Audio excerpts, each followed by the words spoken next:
Happy New Year! Happy New Year! Real couple na sina Julia Montes at Coco Martin nakaupo na magkatabi habang kasama nila sina Judy Ann Santos at Regine Velasquez.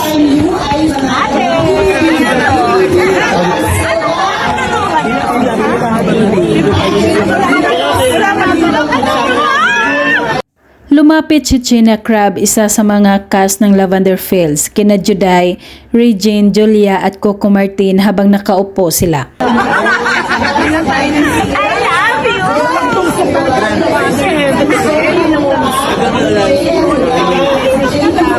Pagkatapos ng usapan at tawanan ni Juday at Gina, hinarap naman ni Gina at kinumusta sina Julia Montes at Coco Martin.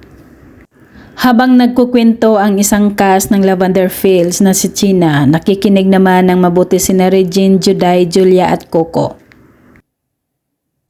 Samantala, napakaganda at blooming na Julia Montes naman ang bumungad at naglalakad mula sa kanyang sasakyan.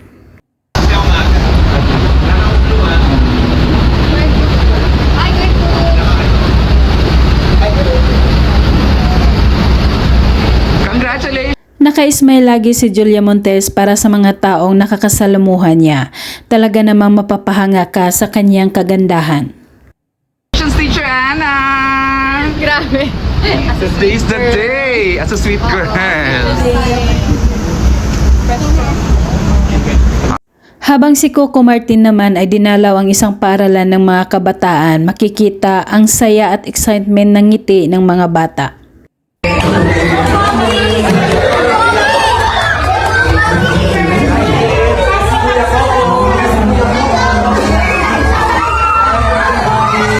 Talagang kilalang kilala na si Coco Martin pati sa mga kabataan dahil nung nakita siya ay nagsisigawan at kinilig ito.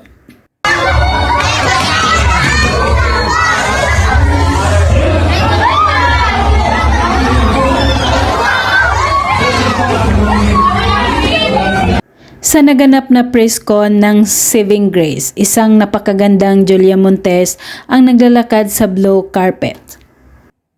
She is Philippines' prime actress, the one and only Miss Julia Montes. We'd like you to watch this, please.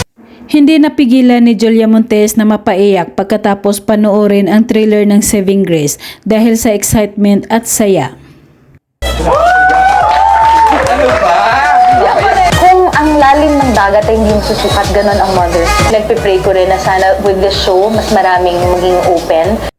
Ayon pa ng kapamilya actress na si Julia Montes, mas maraming matututunan ang mga tao sa Saving Grace.